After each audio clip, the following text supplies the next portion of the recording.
Les anunciaba que hablaríamos ahora con Beatriz Becerra. Ella es europarlamentaria por el grupo ALDE. El nombre les resultará familiar, por supuesto. La recordarán muchos de ustedes. Estuvo no hace mucho, de hecho, en estos micrófonos. La entrevistó Federico Jiménez Losanto y el diagnóstico que dibujó entonces, que fue antes de esas elecciones del 21 de diciembre, podría ser el mismo en el que nos encontramos ahora mismo, con todo en el aire. Antes de hablar del caso de Diana Quer, que es por lo que hemos querido hoy hablar con Beatriz Becerra, queremos hablar, por supuesto, de ese mismo diagnóstico que hizo, describiendo, de hecho, que fue como le describió a Carles Puigdemont, destilando ese nivel psicológico, decía ella, muy perturbado. Bueno, podríamos seguir haciendo el mismo diagnóstico hoy. En este mes que ha pasado desde que nos visitara Beatriz Becerra, se han sucedido multitud de acontecimientos. Entre ellos, por supuesto, hemos pasado por unas elecciones en Cataluña, pero ¿no le da la sensación, Beatriz, al que queremos, por supuesto, felicitarle el año y saludarla, de que estamos como al principio, de que seguimos viviendo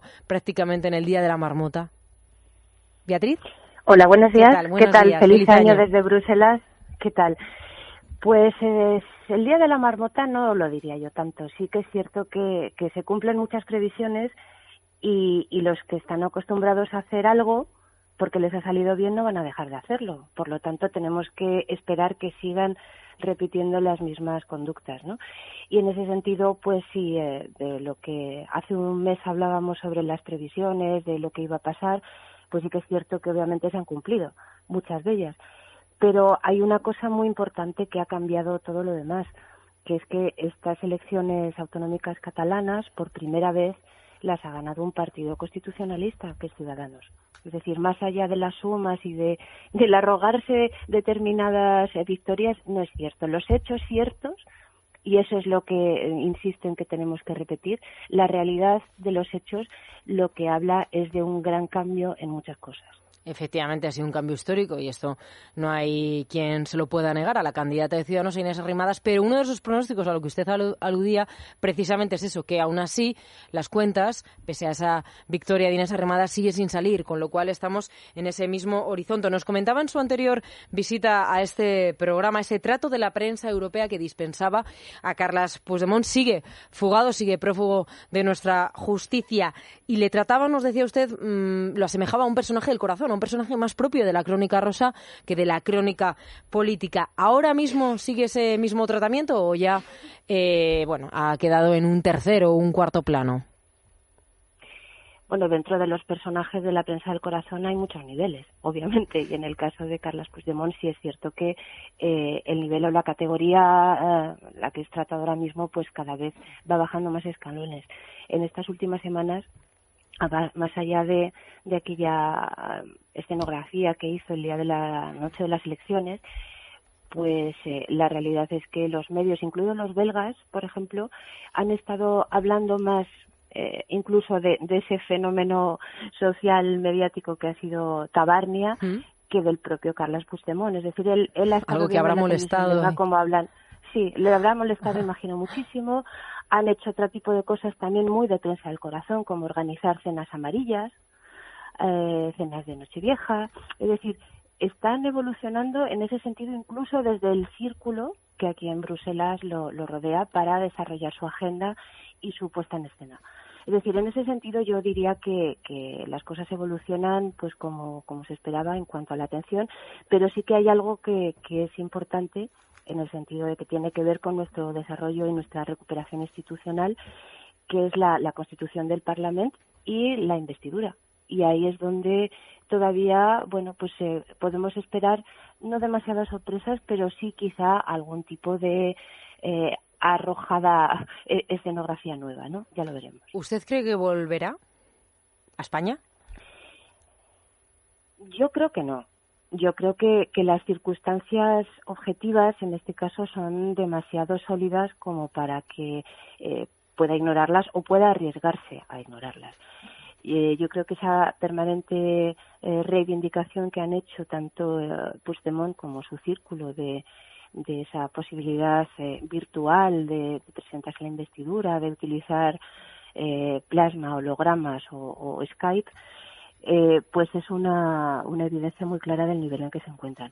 Yo creo que la certeza acerca sobre cuáles serían los pasos que tendrían lugar si Puigdemont vuelve a España, creo que tocan a lo más esencial de su conciencia restante, ¿no? Y yo creo que no.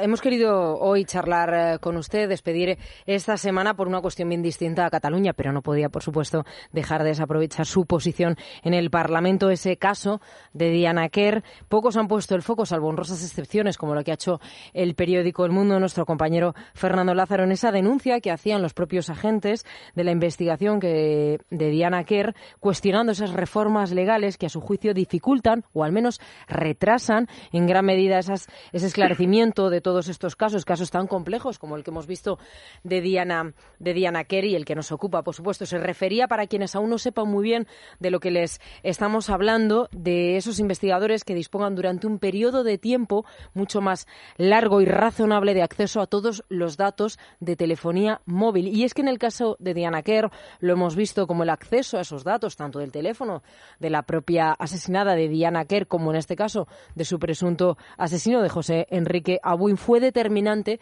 para esclarecer este caso 500 días después. La legislación actual está ahora mismo en tela de juicio por ese Tribunal Superior de la Unión Europea. La ley obliga ahora mismo a esa retención de todos los datos durante al menos un año, 12 meses. Tienen que estar en activo. El Tribunal Europeo, por tanto, y por resumir, lo que quiere hacer es evitar que se guarden todos esos datos, o al menos hacerlo de manera indiscriminada y durante tanto tiempo, negarse a esos 12 meses. Algo que rechazan de plano los investigadores, como ya escuchamos, a esos coroneles de la Guardia Civil, porque consideran que con esa restricción europea, con esas trabas legales a los que ellos mismos se han enfrentado, muchísimos casos todavía de abuso sexual y de otros casos, por supuesto, puedan quedar sin resolver. ¿Qué es lo que ustedes piden, para que nuestros oyentes lo sepan, a la Comisión Europea? Bueno, si le parece, voy a hacer un pequeño dibujo de cuál es el contexto, porque no es fácil de entender, porque acerca de este tema de la retención de datos, el proceso es muy largo y lleva muchos años teniendo distintas situaciones. Y efectivamente la investigación, felizmente concluida gracias a la Guardia Civil, ha tenido como elemento clave el poder acceder a esos datos. Esta directiva europea, que significa que es una legislación que todos los países miembros tienen que cumplir una vez que la transponen, se originó en los atentados de 2004 en Madrid y 2005 en Londres. En aquel momento fue cuando se decidió que tenía que haber una directiva europea, es decir, una obligatoriedad legislativa para poder tener esos datos accesibles para las investigaciones y para poder trabajar, en este caso, sobre todo, en la lucha contra el terrorismo. En 2006 fue cuando esa legislación, esa directiva, salió adelante, después de proponerla a la Comisión, aprobarla el Parlamento, etcétera, ¿no? ¿Qué ocurrió? Que después de varios años, es decir, esto fue en 2006 y en 2014, el Tribunal de Justicia de la Unión Europea elaboró una sentencia en contra de esta directiva porque entendía que vulneraba algunos de los derechos fundamentales que están recogidos en la Carta Europea. ¿Qué ocurre con esto? Por un lado, los países miembros ya habían traspuesto esta directiva, es decir, tenían su ley nacional acorde con esa indicación. Pero por otro lado, el Tribunal de Justicia lo que decía es que, claro, como tal, como ley de que de manera generalista y un poco acrítica recopilara y retuviera los datos que también de alguna forma tenían que ver con la privacidad de las personas, no podía ser. Pero lo importante es que el tribunal dijo en ese año, en 2014, que la retención de datos era imprescindible si en la lucha contra el crimen y para proteger la seguridad pública, si era posible preservar el interés general legítimo a través de unos criterios claros y precisos. ¿Qué ha ocurrido desde 2014? Que ni la Comisión Europea ha propuesto ningún tipo de reforma o legislación nueva que siga preservando esa necesidad, porque es un instrumento clave para luchar contra el crimen y proteger la seguridad, y por otro lado los países miembros han hecho cada uno pues lo que mejor les ha parecido. Entonces, unos tienen esa ley que tenían, otros la han modificado, otros la han anulado. En el caso de España, ¿qué es lo que ocurre? Que sí que la modificó, pero en el caso de la retención de datos en los teléfonos móviles, mantiene ese plazo de hasta un año para poder acceder a ellos en caso de una investigación policial. ¿Por qué ahora el en la pasada rueda de prensa del coronel de la UCO, de la Guardia Civil, ¿por qué hacía referencia a, ojo, qué va a pasar con esta nueva posible posición europea? Después de todos estos años, de casi 4 años, la Comisión, hace 2 meses, indicó que pensaba finalizar su orientación sobre el camino a seguir acerca de la retención de datos. Esto no sabemos bien qué significa.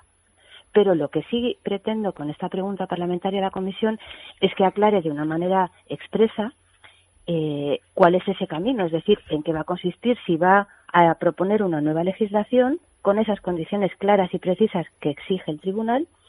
Y otra cosa muy importante, le pido a la Comisión, es decir, a las instituciones europeas, que indiquen cómo van a asegurar, consultando a los ciudadanos, a las instituciones y a los organismos involucrados, que las necesidades de actuación judicial y policial eficaz, es decir, las que hemos visto de una manera clara en el caso de la investigación de Diana Quer, van a ser utilizables para resolver investigaciones y que todas estas necesidades se contemplan y están garantizadas. Es decir, estamos en un momento en el que hay una falta de armonización europea al respecto. Por otro lado, tenemos claro que es importante tener esa regulación común porque tenemos una estrategia común de seguridad y defensa, y lo que pide la Comisión Europea es que actúe porque es su labor, es quien tiene que hacerlo. ¿Confían que prospere? No sé si tienen plazos para a la hora de remitírselo a la Comisión Europea de que esta conteste. Bueno, la Comisión es una pregunta que le he hecho de urgencia, es decir, es una pregunta prioritaria, lo que significa que me tienen que contestar en un plazo máximo de 3 semanas. Es decir, en este mes espero tener una respuesta al respecto, al menos a las 2 preguntas amplias que he hecho, ¿no? Si la va a proponer o no, en qué condiciones, cuándo la va a presentar y después cómo va a garantizar y a contemplar en esa propuesta de legislación que las necesidades de actuación judicial y policial están contempladas. Otro debate muy importante suscitado a raíz de este caso de Diana Quer es de la prisión permanente revisable aquí en nuestro país, que es esa figura que contempla el Código Penal, ya lo sabe, lo instauró el gobierno de Mariano Rajoy por aquel año 2015. Parece que tiene visos de desaparecer. Algunos, de hecho, ya ponen la fecha en esa prisión en el próximo mes, que acabaría por desaparecer gracias al impulso, en este caso, del Partido Nacionalista Vasco, de los nacionalistas vascos de Urkullu, con la inestimable ayuda, por supuesto, de Partido Socialista, que votó en contra. También lo hizo Bildu, la Esquerra y Podemos. Y una abstención, curiosa abstención, del partido de Albert Rivera, de Ciudadanos. Me gustaría saber cuál es su opinión. Yo creo que el debate acerca de los términos de la prisión permanente revisable o la cadena perpetua que conoce todo el mundo con otra denominación y otras características no se ha hecho de la manera suficiente en España. Creo que es importante que ese acuerdo llegue porque desde mi punto de vista esa decisión que se tomó estaba basada más en cuestiones ideológicas que prácticas o pragmáticas para la sociedad. Creo que la prisión permanente revisable es una opción que se puede tener en cuenta. Creo que es importante que en el caso de España, en el que hemos vivido situaciones realmente lamentables después de la abolición de la doctrina Parot, por ejemplo, en lo que se refiere a terrorismo, pues la sociedad española tiene muy claro que hay determinados crímenes que están penalizados de una manera determinada, pero que luego, por ese proceso de recuperación y de capacidad de ir ganando tiempo y dejando de cumplir, pues se quedan en nada. Creo que hay determinados crímenes que deben estar sujetos al cumplimiento íntegro. Eso me parece que es algo que podemos ser capaces de acordarlo. Y sí es cierto que en el caso, como digo, del debate en España fue insuficiente y creo que los argumentos no tuvieron en cuenta, como en otros debates, de manera adecuada a la sociedad civil en su conjunto, es decir, a toda la comunidad jurídica, a todos los abogados penalistas y fiscales que trabajan mucho en este tema. Creo que es importante tenerlos en cuenta y hay un aspecto quizá que sí debería ser revisado, pero también a nivel de Código Penal, que es la definición y la denominación de determinados crímenes. Todos los que ahora mismo tenemos encima de la mesa referidos a violaciones o agresiones sexuales o asesinatos con agravantes de este tipo, ni nosotros mismos estamos siendo capaces de llamarlos por su nombre. Es decir, en España, por alguna razón, ha triunfado, empezando por los medios que, inspirados por otros especialistas en inventar denominaciones, se ha promocionado de forma expresa la expresión violencia machista. La violencia machista no está recogida en ningún sitio. No existe ni en el Código Penal, ni a nivel internacional, en ningún convenio, no está en ningún sitio.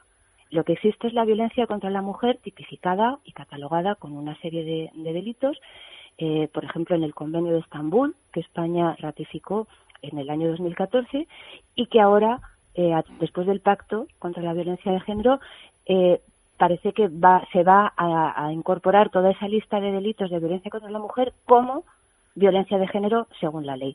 Vamos a llamar a las cosas por su nombre.